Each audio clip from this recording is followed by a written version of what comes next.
think I look like a mermaid. Hello everyone, welcome back to my channel. My name is Samad. Today I have a fucking hilarious story for you. It is about my dearest mother and it does involve donuts. I briefly mentioned this story in my tattoo tours. It's a story behind this specific tattoo here. I hope you enjoy it and let's get started. Subscribe!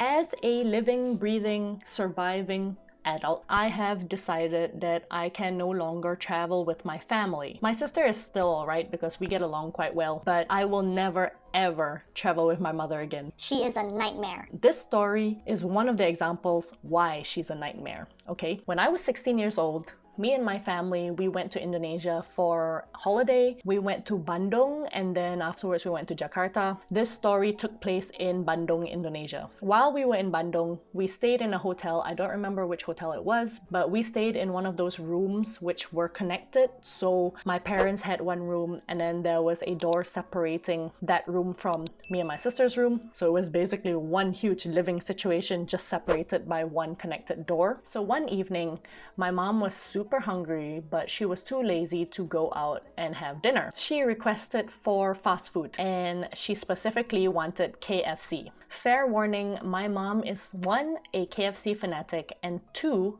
she's a Karen. She's that type of person that would go to a sushi restaurant, order a California roll, and then request that the avocado in a California roll be replaced with a cucumber. And if they didn't do it, she would wreak havoc to that restaurant. My mom loves KFC and everyone in the family knows what her KFC order is. And if you get it wrong, you're dead. So my mom's order is always original fried chicken, it has to be a breast with a chicken wing, you have to order mashed potatoes as sides, and there has to be extra gravy. Must. Her order hasn't changed in fucking years, alright? So if you get it wrong, you're digging your own grave. Anyway, upon my mother's request, we ventured out into Bandung looking for KFC so that we can satisfy this woman's hunger. We searched all around the vicinity of the hotel, and may I remind you that this was a time where you didn't have internet on your phone. You can't be googling shit. You just had to go out and look for stuff yourself with your own eyes, you know? There was no Deliveroo, Uber Eats, Food Panda, all that stuff. No internet. So while we were searching for KFC, we found a Popeyes, but we are not gonna risk feeding my mother Popeyes because she will scream at us. You're dead.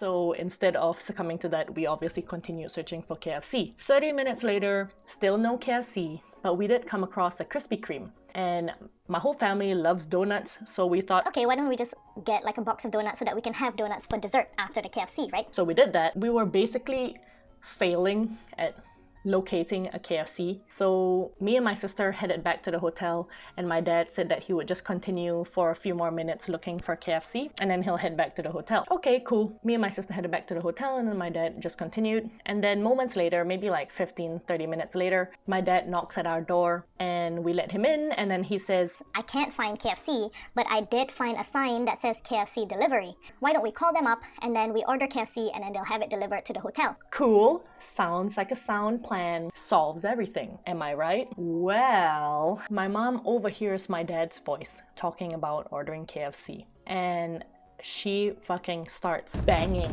on that connected door. Banging like rhinos stampeding through the African Sahara Desert. The three of us were like, oh fuck. We open the door and my mom comes burrowing in and starts screaming at us. She is so mad. And when my mother is like furious, her voice is like super high pitched and all of the worst, harshest Malay words come spewing out of her mouth. She's like a fucking dragon, like kurang ajar, tak hormat mak. Mana KFC? Kenapa duduk sini cakap-cakap je? Kau tipu mak cakap beli KFC. Apa suami tak reti jaga isteri? My dad is like pale. There's no blood rushing to his head. Me and my sister were just like, oh my fucking god. And trying to explain to my mother that we ordered KFC delivery and we attempted to like pacify her by offering her the donuts and saying like, Mom, if you're hungry, why don't you have donuts right now and then while we wait for the KFC, right? Mistake! That was like a huge mistake because instead of pacifying the situation, we escalated it. She starts screaming at us even more. Biada, bodoh, penipu, tak hormat mak. Kau ingat mak bodoh? Wah! Whoa, whoa. And then you know what happened? She grabs the Krispy Kreme donut box and she starts throwing the donuts at us. She throws the donuts at us. My memory of it is kind of like that scene from The Matrix where he's like dodging the bullets in slow-mo, except it's us and we're dodging donuts. Not only that, I'm trying to save the donuts. Not really dodging it, I just don't want it to land on the floor. I love donuts, man. I think it's a waste. My dad just had enough and he starts like basically pushing her through the door and like blocking her from throwing any more donut, and then shuts the door behind him. Me and my sister were just left like shooketh to the core. What the fuck just happened? As we were depressingly picking up the remnants of the donuts. The poor donuts. I'm pretty sure menopause is to blame. I'm pretty sure my mom was menopausing because that kind of meltdown can only be blamed on like hormones or something. Like it's completely irrational to have a blow up like that. Like so out of line. The next day after that complete meltdown, we had to have breakfast with my mom and my dad in the hotel, and it was pin drop silence. No one wanted to talk about my mom throwing donuts at her children. It was so awkward. But guess what, guys? Your girl saved the trip, okay? How did I save the trip? I got exploding diarrhea and food poisoning. I had food poisoning from both ends. It was horrible. I was puking bile and it was green in color. It was horrible. Sorry, not sorry for that image. Because I was so sick, my mother had to switch on her maternal instincts and decided to forget that whole incident, even though we can never forget it ever again, and make sure she nursed me back to health. She even brought me to the hospital so that I can get a jab on my ass. That's right, my exploding diarrhea saved this trip. I just had to pause this video for a quick second to show you guys this message that my dad sent to me. As you can see from the message, he's stating that this was a photo taken just before I got food poisoning. So literally just before this whole meltdown happened. Also, here is a photo of me eating corn that I bought off the streets while in Bandung, and I'm 100% sure that this is what gave me the food poisoning.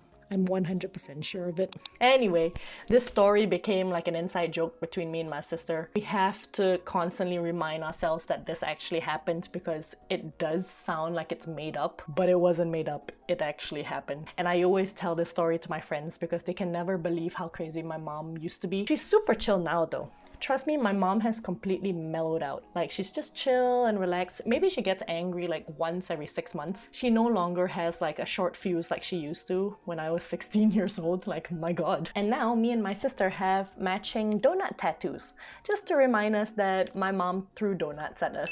Anyway, I hope you enjoyed this video and I hope you enjoyed this really hilarious story. I have more stories to tell from my travels around the world, so stay tuned for that. If you liked this video, please give it a thumbs up. Remember to subscribe to my channel. You 98% that are watching my videos and not subscribed, what you doing, man? Subscribe to my channel. Anyway, thanks so much for watching and I'll see you next time. Bye!